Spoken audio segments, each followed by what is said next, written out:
Alright, bitches, so the Naruto Shippuden anime is actually very, very solid right now, so I thought I should give some extended thoughts on the last couple of episodes. Now, what this is doing is this is finishing out the remainder of this little Sasuke mini arc that it's, currently just finished. Again, I mentioned it last time, but this whole arc is based upon a novel regarding Sasuke, and I know after this they're going to be adapting the Shikamaru novel, and then I believe after that is the adaptation of the Sakura novel, although don't quote me on that one, but the Shikamaru novel is definitely coming up next. Based upon this little arc on the Sasuke novel, I would have to say that, like I heard, these do appear to be very good, because this 5-episode arc here was very, very solid.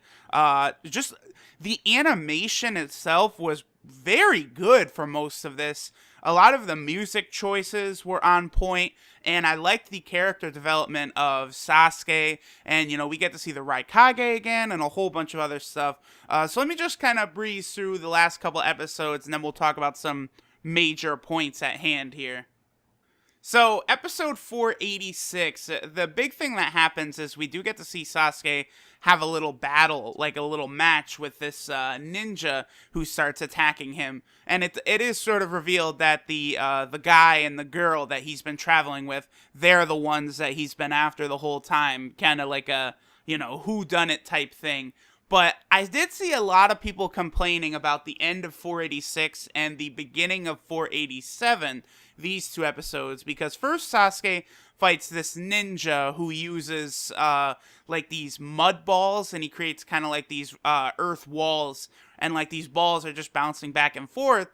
And you're watching this like, okay, Sasuke has the Rinnegan, okay, and he can use all of the Rinnegan techniques. Now, obviously, this isn't taking place too terribly long after Naruto and Sasuke's battle at the Valley of the End. I know by the events of Boruto, Sasuke is able to disable his Rinnegan, and he's able to have like just two normal eyes. But it does appear as though at this point, Sasuke still has his Rinnegan active 24/7. He's not able to like turn it off yet. Now, at a certain point, Sasuke is capable. He does learn all of the techniques of the Rinnegan. Sasuke can use everything that Pain could. We saw it. Sasuke used the Chibok Tensei to capture all of the tailed beasts right before his battle with Naruto. Sasuke can also use the Shinra Tensei, the Almighty Push. He can use the Bansho Tenin, the move that pulls opponents to you. He can take someone's soul out and get the info. He can absorb ninjutsu. Sasuke can do all of that shit. So when he's just fighting these regular ninja, it is kind of like, okay, Sasuke, like, I understand that you don't want to hurt people, like that's not really your deal anymore, but you still can stun these motherfuckers in seconds. Not to mention, not only does Sasuke have the Rinnegan, but he also still has his Mangekyo Sharingan. He's capable of doing the Susanoo, Amaterasu, and also all of the really powerful genjutsu that you're able to use with the Sharingan. So it's like, Sasuke, my man, like, I do enjoy seeing, like, it would be boring if Sasuke just looked at them and used the Genjutsu Sharingan to, like, put them to sleep or whatever. But there are a couple moments where I could see people's complaints. Now, at the end of 486, this little match he has with this Earth-style user ninja that he fights, it's not really so bad. Because he's kind of playing around with him, and then he hits him with that Amaterasu! And then, the boy is shut up real quick. And I love it. Sasuke does have a great line where he's like, with the Sharingan, I could see if you're lying. If you do lie, I can't guarantee I'll spare you. I was like, oh, shit. Okay, that's pretty good. That's pretty good right there. Then at the beginning of episode 487 is where Sasuke begins fighting the homie Fushin, which this is the guy who it had appeared that, he was chasing after the whole time, and this guy was the ringleader. And it's revealed that he uses a very powerful wind elemental jutsu, like he's able to create like a fucking Twister, literally straight out of the movie Twister. and Sasuke does start jumping around. And right here, for a split second, I was like, okay, Sasuke, enough fucking around. And literally, as I'm saying this out loud, Sasuke activates his complete body Susanoo and, just fucking destroys this tornado. And I'm like, okay. Now, a lot of people were complaining about this scene, but really, I don't think it's so bad because as soon as it became necessary, Sasuke did bust out the full Susanoo with the armor and stuff, the one that Madara was using as well. So, I didn't have a problem with this fight. And obviously, once Sasuke busted out his Susanoo, the fight ended within fucking seconds. This boy had no chance. At this point, see, that is why I am curious to see exactly how they're going to move forward, with the Naruto anime, because Sasuke and Naruto are on levels that no other ninja can even reach. No ninja can compete with these two. Sasuke with his Rinnegan, and then Naruto, who's a pseudo 10 Tails Jinchuriki, he has chakra of all the tail beasts inside of him, so he's able to use the truth-seeking orbs and the 9 Tails chakra, all this crazy shit. The two of them combined are, redonkulous.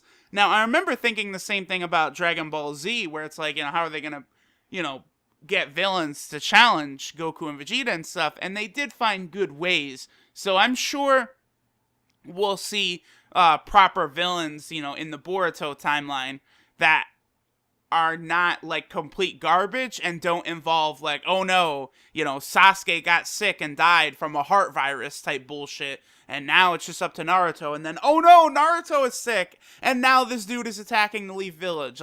I will be a little salty if that happens, so I hope that's not the case.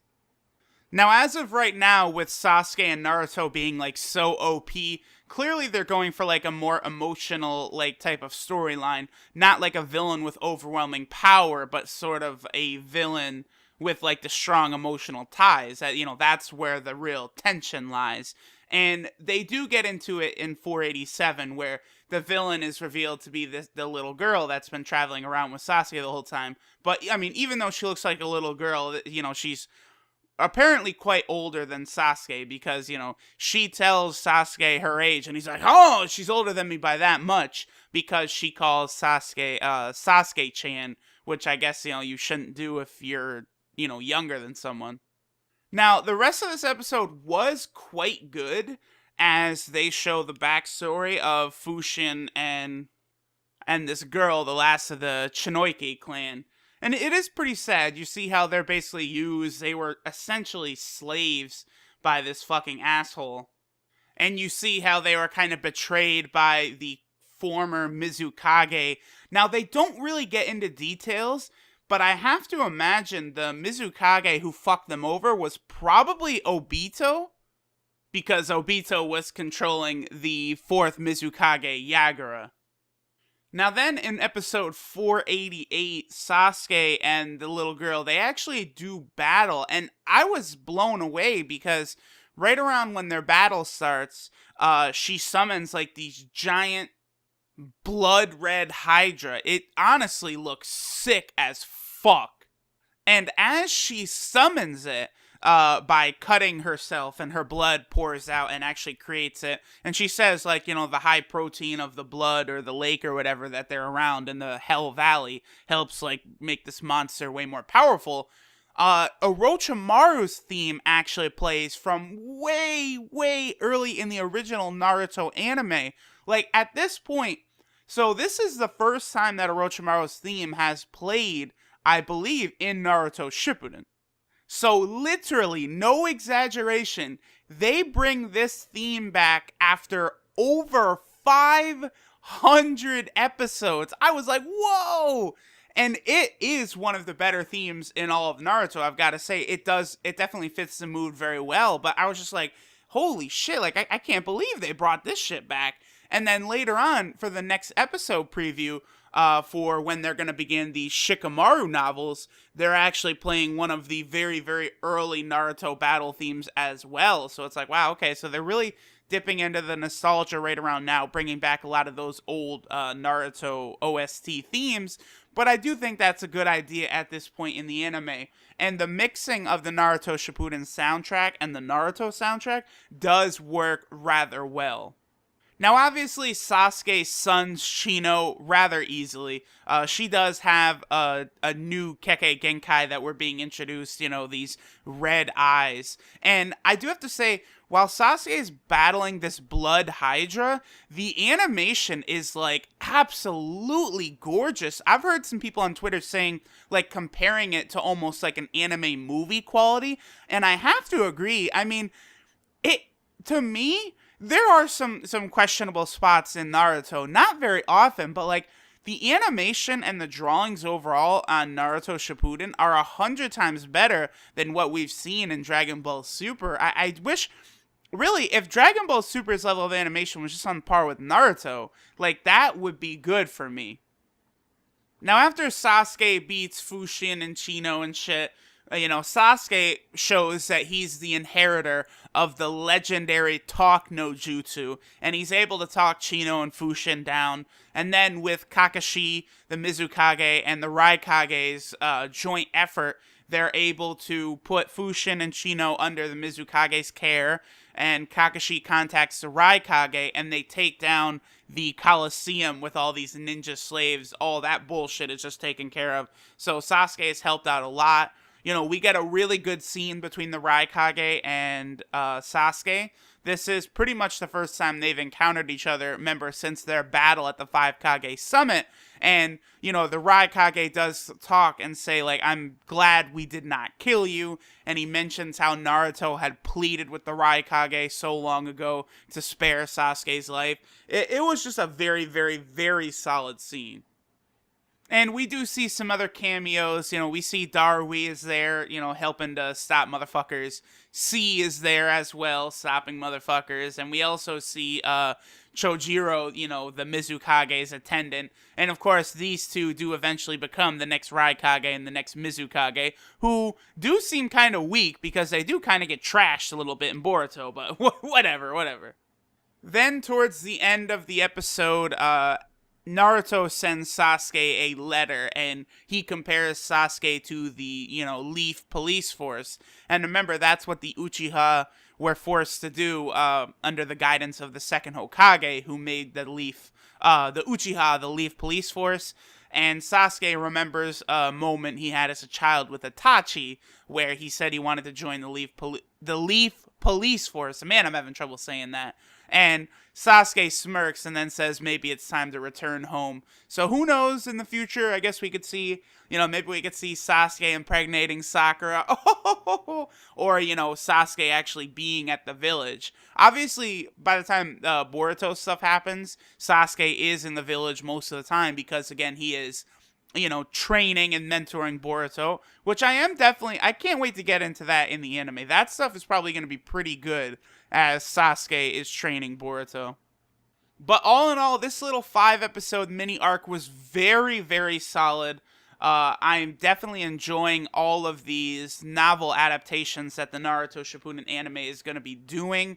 I heard a rumor that Boruto is going to start in 2017.